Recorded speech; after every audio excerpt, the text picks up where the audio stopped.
శ్రీమాత్రే నమః. అందరికీ నమస్కారం అండి. ఈరోజు వీడియోలో మీనరాశి వారికి జూన్ నెలలో జరిగేది తెలిస్తే కాళ్ల కింద భూకంపం వస్తుంది. మీకు బాగా కావలసిన వారి మీ గురించి వెనుక దుష్ప్రచారం ఎవరో తెలిస్తే గుండెల్లో దడదడ. ఇంతకీ ఎవరు మీ గురించి ఏం దుష్ప్రచారం చేస్తున్నారు, అసలు మీకు ఇంతకీ జూన్ నెలలో ఏం జరగబోతోంది తెలుసుకోవాలనుందా? అయితే వీడియోని ఎక్కడ స్కిప్ చేయకుండా మిస్ చేయకుండా పూర్తిగా చివరి వరకు చూసే ప్రయత్నం అయితే చేయండి. అలాగే మన వీడియోకి ఒక చిన్న లైక్ ఇచ్చేసి వీడియో చూడటం మొదలు పెట్టండి. మన ఛానల్ని ఇంకా మీరు సబ్స్క్రైబ్ చేసుకోకపోతే సబ్స్క్రైబ్ చేసుకుని మీ సపోర్ట్ నాకు అందివ్వండి. ఇక వీడియోలోకి వస్తే మీనరాశి వారికి జూన్ 14, 15, 16 తేదీల్లో జరిగేది ఇదే. తెలిస్తే ఖచ్చితంగా ఆశ్చర్యపోతారు. గుండెల్లో వణుకు వస్తుంది. అన్ని పనులు కూడా పక్కన పెట్టి ఒక్క 10 నిమిషాలు ఈ వీడియోకి సమయాన్ని కేటాయించి చూడండి. ఎందుకంటే ఎంతో మంది ఎన్నో రకాలుగా మీనరాశి వారి గురించి చెప్తూ ఉంటారు. కానీ చాలా చోట్ల నుంచి బోలెడంత ఇన్ఫర్మేషన్ ని మీనరాశి వారి కోసం సేకరించి ఈ వీడియోలో అయితే క్లుప్తంగా వివరించడం జరిగింది. మీకున్న ఎటువంటి అనుమానాలకైనా సరే, ప్రశ్నలకైనా సరే ఈ వీడియోలో పూర్తి సమాధానం మీకు దొరుకుతుంది. అంతేకాకుండా మీరు పడుతున్న చిన్న చిన్న కష్టాలకి, పెద్ద పెద్ద బాధలకి, సమస్యలకి అన్నింటికీ కూడా ఈ వీడియోలో చిన్న చిన్న పరిహారాలు అనేవి కూడా ఉంటాయి. కాబట్టి వీడియోని ఎక్కడ స్కిప్ చేయొద్దు, చివరి వరకు చూడండి. అప్పుడే మీకు నేను ఇక్కడ ఏం చెప్తున్నాను అన్నది ప్రతి ఒక్కటి కూడా అర్థమవుతుంది. ఇక ఆలస్యం చేయకుండా వీడియోలకైతే వెళ్ళిపోదాం. మీనరాశి వారి గురించి వ్యక్తిగతంగా మనం మాట్లాడుకుంటే చాలా అంటే చాలా మంచి వ్యక్తులండి. ఎటువంటి కల్మషం లేని వ్యక్తులన్నమాట. మనసులోనైనా కలలోనైనా కానీ ఎదుటి వారికి ఎటువంటి అపకారము చేద్దాం అని చెప్పి ఎప్పుడూ కూడా అనుకోరు. కనీసం వీరికి నష్టం చేసిన వాళ్ళని చూసినా కూడా కొన్ని సమయాల్లో జాలిపడే గొప్ప మనసున్న వాళ్ళు మీనరాశి వారు. ఎదుటివారు ఆపదలో ఉన్నారు అంటే వెంటనే వీరి కళ్ళల్లో నీళ్ళు వచ్చేస్తూ ఉంటాయి. అంత సెన్సిటివ్గా ఉంటారన్నమాట. అంత సెన్సిటివ్ పర్సన్స్ అని చెప్పుకోవచ్చు. పైకి చాలా గంభీరంగా, ఎదుటివారిని కొట్టేటట్లుగా, ఎదుటివారితో మాట్లాడటానికి ఇష్టం లేనట్లుగా, కొంచెం ఘరానాగా, రౌడీగా, కొంచెం బెట్టు చేస్తూ పొగరలాగా అలా కనిపిస్తారు మీనరాశి వారు. కానీ వీరిది చాలా మంచి మనసు, చాలా సెన్సిటివ్ మనసు. కాకపోతే ఎదుటివారితో వెంటనే కలుపుగోలుగా ఉండలేరన్నమాట. అంటే మనుషులన్న తర్వాత అందరూ కూడా ఒకే రకంగా ఉండరు కదా. కొంతమంది ఈజీగా ఎదుటి వ్యక్తులతో కలిసిపోతారు, ఇంకొంతమంది కొంచెం అలవాటు పడినాక కలిసిపోతూ ఉంటారన్నమాట. అలా రెండవ జాతికి చెందిన వాళ్ళు ఈ మీనరాశి వాళ్ళు. వీళ్ళు మనుషులతో కలవట్లేదు కదా అని చెప్పి వీరికి పొగరు, ఘరానా ఉంది అంటే నిజంగా పొరపాటు పడ్డట్టే. ఎందుకంటే ఎటువంటి పొగరు కానీ, ఘరానా కానీ, కల్మషం కానీ, ఈర్ష్య కానీ మీనరాశి వారికి అస్సలు ఉండవు అని చెప్పుకోవాలి. అందరూ బాగుండాలి, అందులో నేను కూడా ఉండాలి అని చెప్పి అనుకునే వ్యక్తులలో మీనరాశి వారు మొట్టమొదటి స్థానంలో ఉంటారు. ఇక వ్యక్తిగతంగా వీరికి ఉన్నటువంటి మంచి మనసుకి కొన్ని కష్టాలు, కొన్ని బాధలు, కొన్ని సమస్యలు కూడా పట్టి పీడిస్తున్నాయి. అంటే పోయిన సంవత్సరం వరకు కూడా కొన్ని పర్సనల్ విషయాల వల్ల చాలా సమస్యలని ఎదుర్కొన్నారు. మానసికంగా చాలా బాధలు పడ్డారు. మానసికంగా నలిగిపోయి ఉన్నారని కూడా చెప్పుకోవాలి. అయినప్పటికీ కొంచెం ఇప్పుడు ఆ సమస్యల నుంచి ఊరట కలిగి కొంచెం మనశ్శాంతిగా ఉంటున్నారని కూడా చెప్పచ్చు. ఏదేమైనప్పటికీ కూడా మీనరాశి వాళ్ళు చాలా అంటే చాలా సెన్సిటివ్ అండి. ఇప్పుడున్న ఈ ప్రస్తుత రోజుల్లో ఇంత సెన్సిటివ్ పర్సన్స్ అయితే చాలా చాలా తక్కువగా ఉంటారని చెప్పాలి. కానీ ఇంత sensitive persons, dare and dashing ఉన్న ప్రజల మధ్య ఉండటం కూడా చాలా కష్టం. అంటే ఊరుకూరుకిని మానసికంగా కుంగిపోతారు. చీటికి మాటికి కళ్ళల్లో నుంచి నీళ్లు వచ్చేస్తూ ఉంటాయి. మొహమాట పడిపోతూ ఉంటారు, భయపడిపోతూ కూడా ఉంటారు. అలా ఆ జాతికి చెందిన వాళ్ళు కాబట్టి వీరితో అంటే వీరి గురించి పూర్తిగా తెలిసిన వాళ్ళు, వీరి పక్కనే ఉన్న వాళ్ళకైతే వీరి యొక్క మెంటాలిటీ, వీరి యొక్క మనస్తత్వం అనేది పూర్తిగా అర్థమవుతుంది. కానీ కొత్త వారికి మాత్రం కొంచెం వీరు అంటే కొంచెం ఘరానా అమ్మాయిలకి వీరికి కొంచెం పొగరు అన్నమాట అన్నట్లు చెప్పుకుంటూ ఉంటారు. ఆ ఒక్కటి వీరిలో కొంచెం మైనస్ పాయింట్ అవుతూ ఉంటుంది. ఇప్పటికైనా కానీ అంటే 30 సంవత్సరాల లోపు ఒక లెక్కగా ఉంటారు. ఈ మీనరాశి వాళ్ళు 30 సంవత్సరాలు ముందు ఒక లెక్క ఉంటారు, 30 సంవత్సరాలు దాటిన తర్వాత ఒక్క లెక్కగా ఉంటారు. కాబట్టి ఇప్పటికైనా తెలుసుకొని కాస్త ఎవరితో మాట్లాడితే ఏ విధంగా మాట్లాడాలి, ఎలా మాట్లాడాలి, ఎవరి దగ్గర మొహమాట పడకూడదు, ఎవరి దగ్గర డేరింగ్ అండ్ డాషింగ్ గా ఉండాలి, ఇవన్నీ కూడా తెలుసుకొని ప్రవర్తించడం వల్ల వీరి జీవితాలలో కొన్ని గొప్ప మార్పులే కలుగుతాయని చెప్పొచ్చు. ఎందుకంటే అయిన వాళ్ళ దగ్గర కూడా వీళ్ళకి మొహమాటం అనేది చాలా ఎక్కువ ఉంటుంది. ఈ విధంగా అయిన వాళ్ళ దగ్గర మొహమాట పడటం అనేది ఉండటం వలన వీరి కుటుంబ సభ్యులని కొన్ని అవసరాలకు వాడుకొని అవసరాలు తీరిపోయిన తర్వాత పక్కకు నెట్టేస్తూ ఉంటారన్నమాట. అయిన వాళ్లే కాబట్టి అయిన వాళ్లతో కూడా రఫ్ అండ్ టఫ్గా ఉండటం అనేది వీరికి చాలా ముఖ్యం అన్నమాట. అయితే మీనరాశి వారు ఈ విషయం తెలుసుకోవాలి. అంతేకాకుండా మీనరాశి వాళ్ళ యొక్క లైఫ్ పార్ట్నర్ విషయానికి వస్తే లైఫ్ పార్ట్నర్ కూడా చాలా అంటే చాలా అదృష్టవంతులు. మీనరాశి వారు కుటుంబానికి ప్రాధాన్యత చాలా ఇస్తారు. కుటుంబం అన్నా బిడ్డలన్నా చాలా ప్రాణం. అయితే ఇక ముఖ్యంగా మీనరాశి వారికి స్నేహితులు కూడా కొంచెం తక్కువే. ఎందుకంటే ఎవరితో ఎక్కువగా కలవరు కాబట్టి.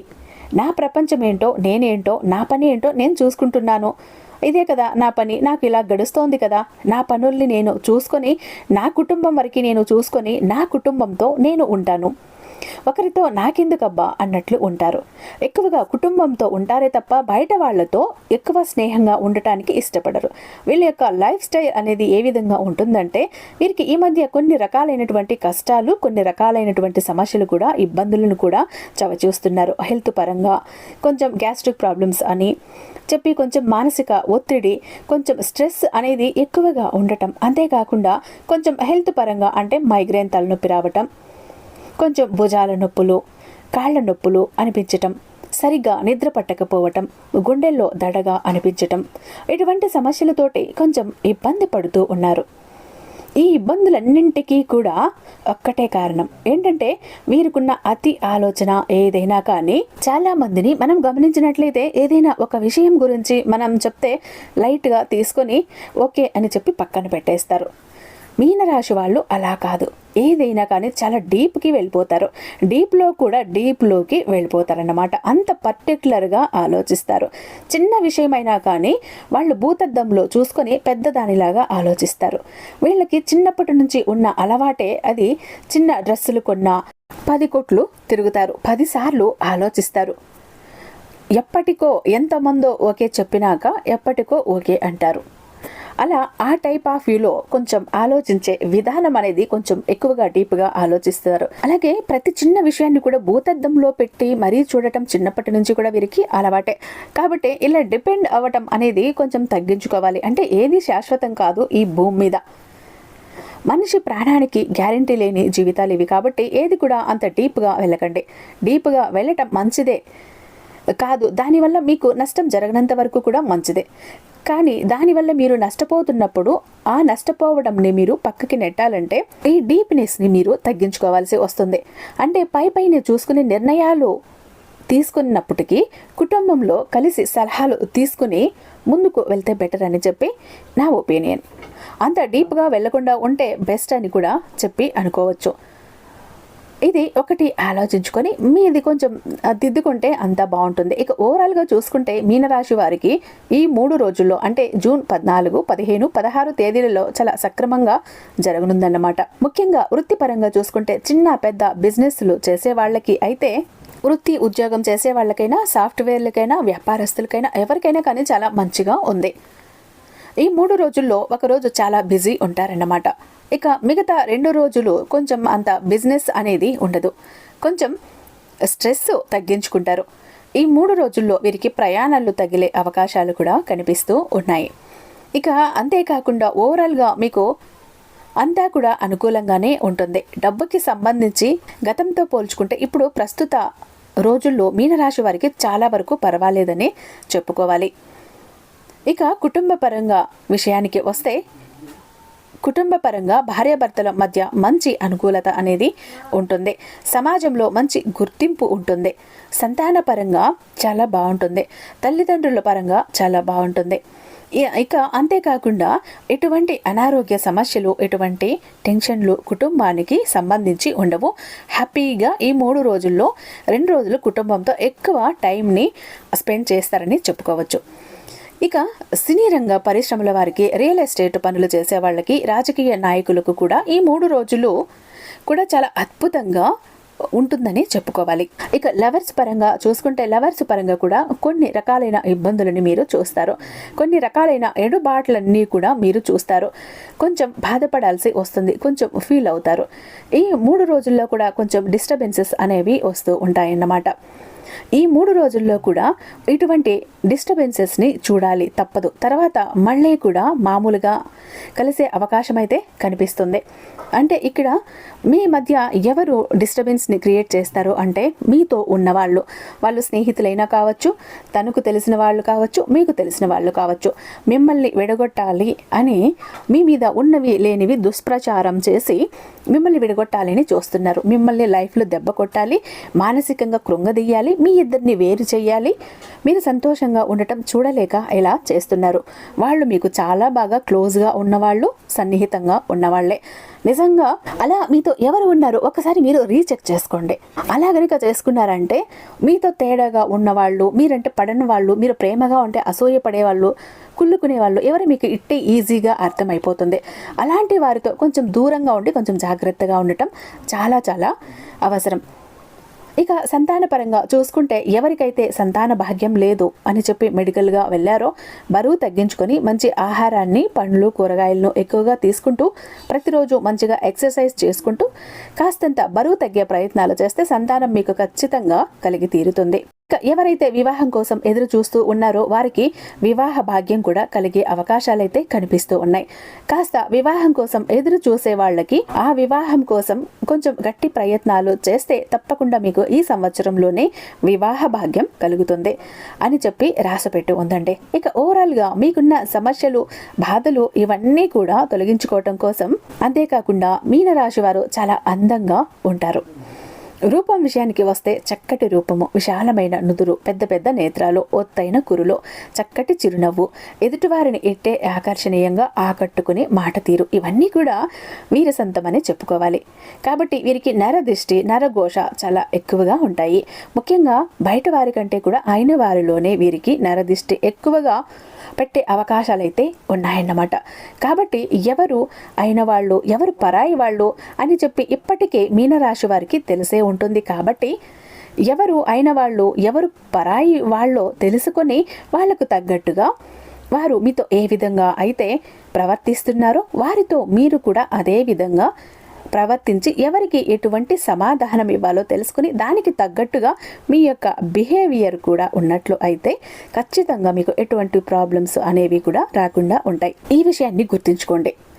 ఇక మీకున్న నరదిష్టి తొలగించుకోవటం కోసం ప్రతి ఆదివారం ఎర్ర నీళ్లు తీసుకుంటూ ఉండటం, ఇంటికి బూడిద గుమ్మడికాయతో అమావాస్య రోజున దిష్టి తీసేస్తూ ఉండటమో, అంతేకాకుండా ప్రతి సోమవారం శివాలయానికి వెళ్ళటమో, విభూతిని శివాలయం నుంచి తెచ్చుకుని ఏదైనా ముఖ్యమైన పని మీద బయటికి వెళ్ళేటప్పుడు లేదా ఏదైనా ప్రయాణాలు చేసేటప్పుడు నుదుటన విభూతిని ధరించటమో, కాస్తంత స్నానం చేసే నీటిలో విభూతిని వేసుకోవటం వల్ల మీకున్న దిష్టి దోషాలు అనేవి పూర్తిగా తొలగిపోతాయి.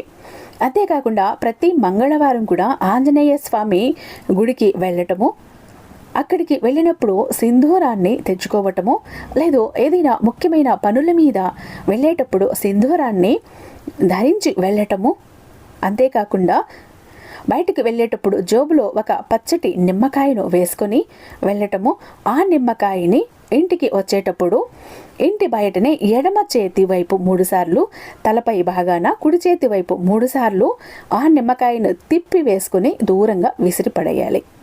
దీనివల్ల ఏంటంటే మీకున్న నరదృష్టి, నరఘోష అనేవి పూర్తిగా తొలగిపోతాయన్నమాట. అంతేకాకుండా ప్రతి శనివారం కాకుండా వెంకటేశ్వర స్వామి గుడికి వెళ్ళటం, తులసి మాలలు సమర్పించుకోవటం, స్వామివారికి రావి చెట్టు, వేప చెట్టు కలిసి ఉన్న దగ్గర గ్లాసుడు పాలు, గ్లాసుడు నీళ్లతోటి ఆ యొక్క మొక్క మొదట్లో పొయ్యటం, ఆ చెట్టు దగ్గర నేతితో కానీ లేకపోతే నువ్వుల నూనెతో కానీ దీపారాధన చేసుకుంటూ ఉండటం వల్ల మీకున్నటువంటి అనారోగ్య సమస్యలు ఏమైనా ఉంటే అవి తొలగిపోతాయి. జాతక దోషాలు, గ్రహ దోషాలు తొలగిపోతాయి. మీకు బాగా కలిసొచ్చే అవకాశం అయితే కలిసి వస్తుంది కాబట్టి ఈ అవకాశం కనిపిస్తుంది. ఇక ఓవరాల్గా చూసుకుంటే ఈ 3 రోజులు మీకు ఎటువంటి ఇబ్బందులు ఉండవు, సమస్యలు అయితే ఏవీ లేవండి. హ్యాపీగా ఈ 3 రోజులు గడిచిపోతాయి. చిన్న చిన్నవి ఉన్నాయి, చెప్పాను కదా, మీ వెనుక మీ గురించి అయిన వాళ్ళే, తెలిసిన వాళ్ళే దుష్ప్రచారం చేస్తారు, మిమ్మల్ని విడగొట్టాలనే ప్రయత్నాలు చేస్తున్నారు. వాటన్నింటికి మీరు చెప్పెట్టాలంటే వారెవరో గ్రహించి వారికి దూరంగా ఉండటమే మీరు చేసే ఒక పని. ఒకవేళ మీ ఇద్దరిలో ఎవరి మధ్య తప్పులు ఉన్నా కూడా వెంటనే గ్రహించి సారీ చెప్పేసి ఇద్దరు కలిసిపోతే వారికి ఎదుటి వాళ్ళకి మిమ్మల్ని విడదీయాలి నవ్వుకోవాలి అనుకున్న వాళ్ళకి దెబ్బ కొట్టినట్టు అవుతుంది. ఈ పని చెయ్యండి చాలు. ఇక ఈ చిన్న చిన్న ప్రాబ్లమ్స్ అయితే ప్రతి ఒక్కరికి ఉంటాయండి. మరి మీనరాశి వారు తప్పక ఈ వీడియో నచ్చిందని అనుకుంటున్నాను. నచ్చింది అనిపిస్తే కనుక మన వీడియోకి లైక్ ఇవ్వటం మాత్రం అస్సలు మర్చిపోకండి. మొదటిసారి మన ఛానల్ చూస్తున్నట్లయితే ఛానల్ని సబ్స్క్రైబ్ చేసుకొని మీ సపోర్ట్ నాకు అందివ్వండి. రేపు మరొక మంచి వీడియోతో మీ ముందుంటాను. అంతటిదాకా సర్వేజన సుఖినో భవంతు.